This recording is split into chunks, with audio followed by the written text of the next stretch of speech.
जय जय रघुवीर समर्थ. समर्थ म्हणतात की त्रास सहन केल्याशिवाय कोणालाही फळ मिळत नाही. समर्थ म्हणतात की त्रास सहन केल्याशिवाय कोणालाही फळ मिळत नाही. आणि म्हणून समर्थ म्हणतात की कोणालाही कष्टाशिवाय फळ प्राप्त होत नाही, कोणालाही त्रास सहन केल्याशिवाय फळ मिळत नाही, असं समर्थांनी आपल्याला इथे सांगितलं. आणि म्हणून समर्थ म्हणतात की झाडं ऊन वारा सहन करते.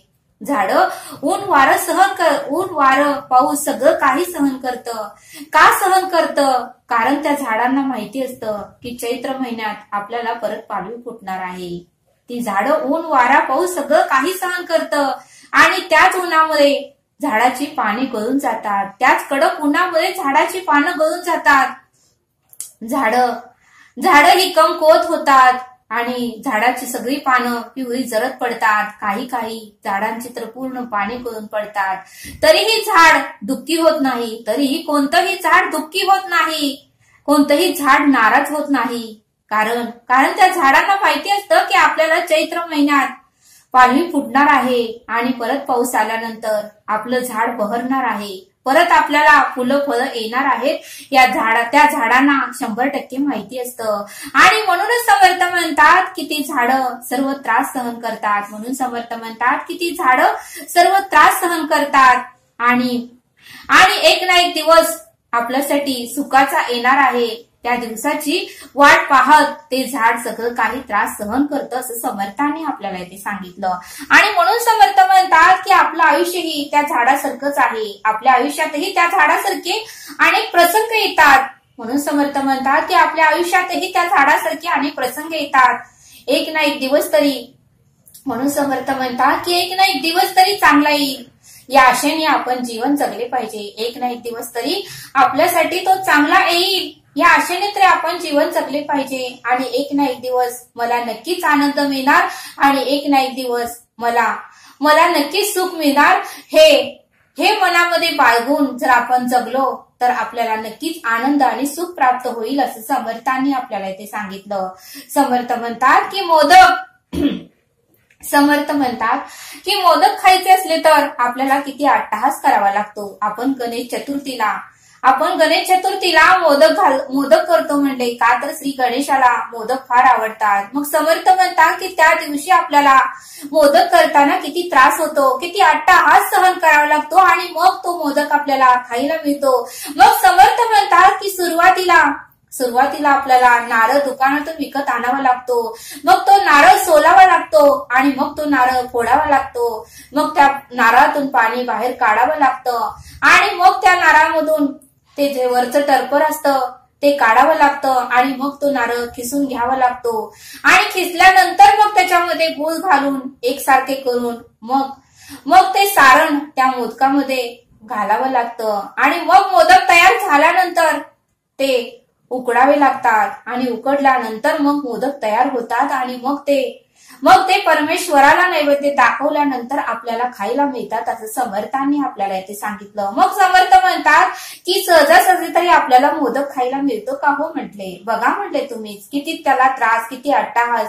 जवळजवळ ते मोदक बनवायला आपल्याला 2 तास तरी त्रास सहन करावा लागतो आणि मग जाऊन कुठेतरी आपल्याला तो मोदक खायला मिळतो, असं समर्थांनी आपल्याला इथे सांगितलं. आणि म्हणून समर्थ म्हणतात की कोणतीही गोष्ट त्रासाशिवाय मिळत नाही. कोणतीही गोष्ट त्रासाशिवाय, कष्टाशिवाय मिळतच नाही. आणि म्हणून तर म्हणले समर्थ, त्रास आहे, दुःख आहे, वेदना आहे, म्हणून तर आपण ईश्वराचं नाव आपल्या मुखात येतं. नाही तर आपल्याला जर त्रास, दुःख आणि वेदना नसल्या असत्या तर ईश्वराचं नाव आपण कधीही घेतलं नसतं, असं समर्थांनी आपल्याला ते सांगितलं. आणि म्हणून समर्थ म्हणतात की त्या मोदकासारखाच परमार्थही गोड आहे. म्हणून समर्थ म्हणतात की त्या मोदकासारखाच परमार्थही गोड आहे. सुरुवातीला मात्र परमार्थ नारळासारखाच आहे. सुरुवातीला मात्र परमार्थ हा कठीण आहे, त्रासदायक आहे, वेदनादायक आहे.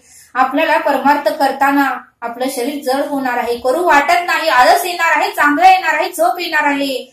आपल्याला स्मरणिका करताना सुद्धा झोप येणार आहे. तो परमार्थ आपल्याला करू वाटत नाही. समर्थ म्हणतात की मोदकासारखाच परमार्थ गोड आहे. सुरुवातीला मात्र परमार्थ आपल्याला नारळासारखा वाटणार आहे आणि पुन्हा मात्र एकदा का त्या परमार्थाची आपल्याला गोडी लागली, एकदा का आपल्याला नामस्मरणाची गोडी लागली, एकदा का आपल्याला भगवंताच्या चरणाची गोडी लागली की तो तो परमार्थ आपल्याला गोड मोदकासारखाच वाटेल असं समर्थांनी आपल्याला इथे सांगितलं.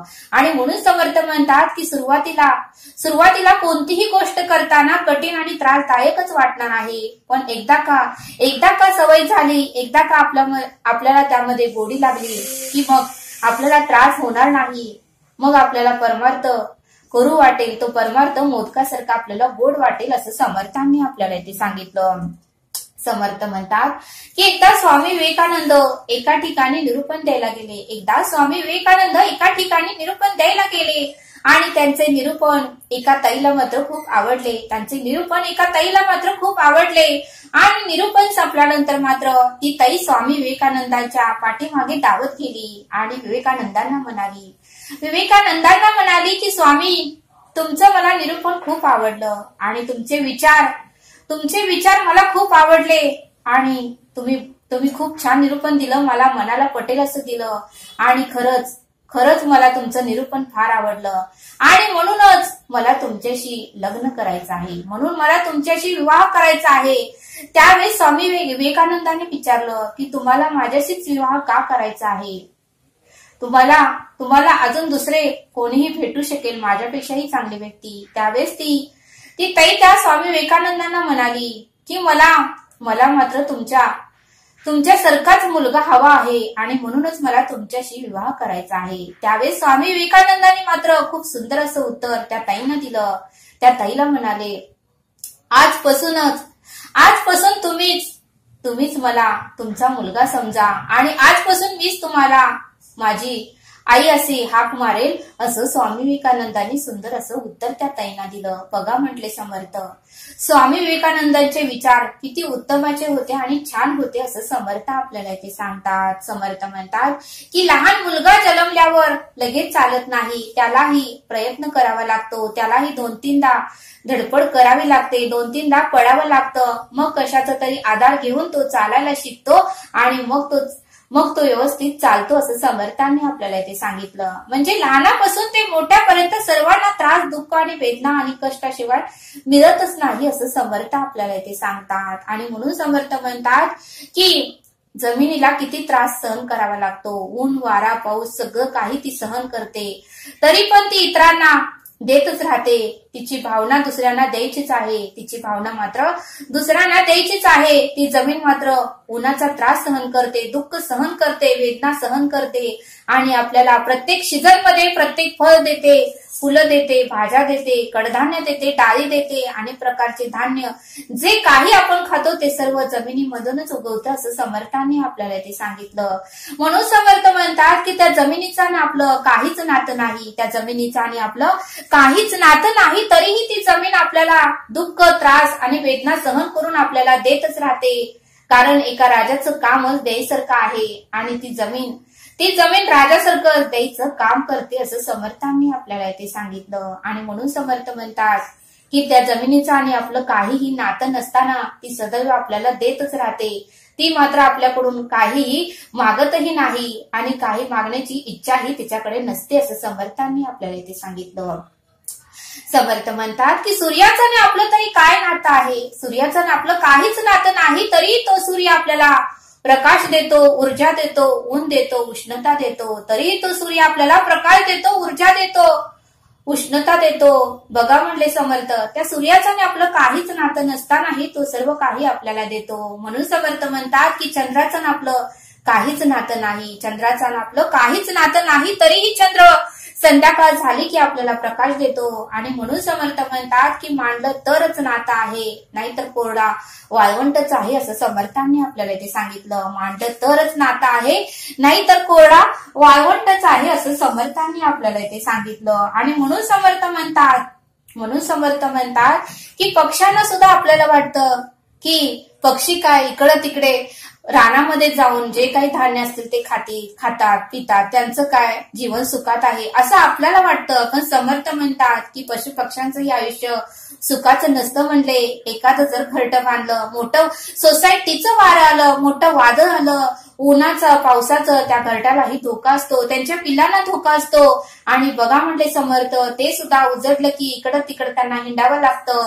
फळं कुठं मिळतात का ते शोधावं लागतं, कुठं कडधान्य मिळतंय का ते बघावं लागतं. आणि स्वतः तर ते खातातच, पण आपल्या पिल्लांनाही चोचीतून घेऊन येतात. कधी कधी ते दाना त्यांच्या चोचीतून खालीही पडतो. मग ते परत धडपडतात, ते दाना परत शोधतात, परत ते घेऊन आपल्या पिल्लांसाठी घरट्यामध्ये येतात आणि त्या पिल्लांना देतात. बघा म्हणले समर्थ, म्हणजे कष्टाशिवाय त्या पक्ष्यांनाही सुख नाही, कष्टाशिवाय त्या पक्ष्यांनाही खायला मिळत नाही, असं समर्थांनी आपल्याला ते सांगितलं. आणि म्हणून समर्थ म्हणतात की या सृष्टीवर कोणावरही समर्थांनी भेदभाव केला नाही, प्रत्येकाला समानच ठेवलेला आहे. मग ते पशु पक्षी असू दे किंवा मनुष्य प्राणी असू दे, असं समर्थांनी आपल्याला इथे सांगितलं. ते समजावून सांगण्यासाठी समर्थ आपल्याला एक बोध देतात. समर्थ म्हणतात की एका गावामध्ये 2 मित्र होते. एका मित्राचं नाव होतं रामलाल, तर दुसऱ्या मित्राचं नाव होतं श्यामलाल. एका मित्राचं नाव होतं रामलाल, तर दुसऱ्या मित्राचं नाव होतं श्यामलाल. आणि दोघांनी पैसे एकत्र करून, दोघांनीही पैसे जमवून 1 एकर शेती खरेदी केली होती. दोघांनी पैसे गोळा करून 1 एकर शेती दोघात मिळून घेतली होती. आणि दोघांनीही ठरवलं की या शेतीचं जे काही उत्पन्न येते ते आपण निम्म वाटून घ्यायचं. पण समर्थ म्हणतात की त्यामध्ये रामलाल हा कष्टाळू होता, पण श्यामलाल मात्र मंदिरात जाऊन फक्त नामस्मरण करायचा आणि देवाला सांगायचं की माझ्या शेतीमध्ये उत्पन्न भरपूर येऊ दे, पीक भरपूर येऊ दे.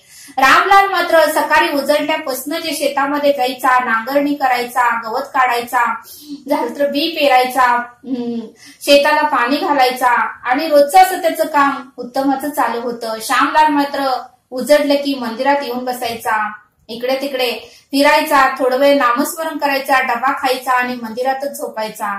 असं त्याचं रोजचं चालू होतं. आणि रामलाल मात्र रोजचं कष्ट करत होता. ऊन म्हणत नव्हता, वारा म्हणत नव्हता, पाऊस म्हणत नव्हता, जे काही पडेल ते काम तो रामलाल करतच होता, कारण त्याला शेतीमध्ये उत्पन्न उत्तमाचं काढायचं होतं. असं करत करत 1 वर्ष झालं. 1 वर्ष झाल्यानंतर पीक आलं आणि मग ठरल्याप्रमाणे पिकाची बरोबर 2 वाटणी करायचं दोघांनीही ठरवलेलं. पण ज्या वेळेस मात्र पीक आलं, त्या पिकाचं मात्र जास्त वाटा रामलाल म्हटला की मी घेणार, आणि श्यामलालाला मात्र म्हटला की तुला पिकाचा वाटा मी कमी देणार, कारण तू वर्षभर काहीही कष्ट केलं नाही, नांगरणी केली नाही, शेताला पाणी घातलं नाही, बी पेरले नाही, गवत काढलं नाही, कधी शेताची निगा राखली नाही, आणि तुला मी कसं काही निम्म उत्पन्न देऊ. तू मात्र उजडले की मंदिरात जायचा, नामस्मरण करायचा, डबा खायचा आणि झोपून परत घरी जायचा. तू कधीतरी शेताकडे आलायस का, कधीतरी शेताचं काम केलेस का, तूच मला सांग. त्यावेळेस तो श्यामलाल म्हणला की नाही रामलाल, ठरल्याप्रमाणे तू मला निम्म उत्पन्न द्यायचंच.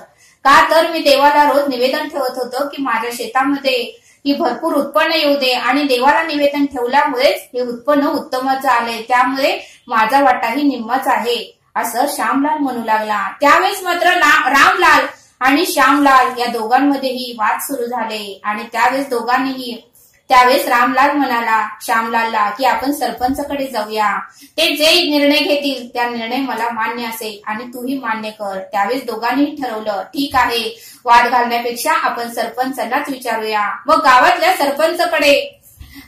सरपंचाकडे रामलाल आणि श्यामलाल दोघेही गेले. त्यावेळेस रामलाल आणि श्यामलाल यांनी सरपंचला सर्व काही सांगितलं की आम्ही दोघात मिळून शेती खरेदी केली आहे, आणि आम्ही दोघांनी ठरवलं की 1 वर्षभरात जे काही पीक येतंय ते निम्म वाटून घ्यायचं.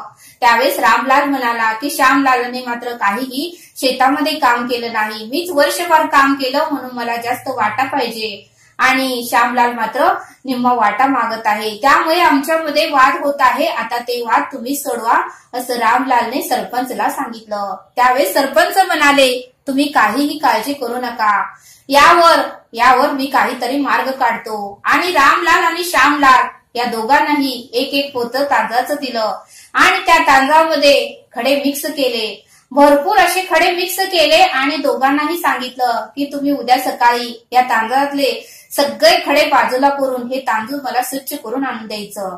दोघांनाही सांगितलं, रामलाललाही सांगितलं, श्यामलाललाही सांगितलं. दोघांनी ठीक आहे म्हणाले. आणि घरी गेले. घरी गेल्यानंतर मात्र रामलाल कामाला लागला. त्याने मात्र सगळं काही चाळणीने खडे बाजूला केले. सगळं काही पोतभर जे तांदूळ होतं ते स्वच्छ केलं. खडे वेगळे केले, तांदूळ वेगळं केलं.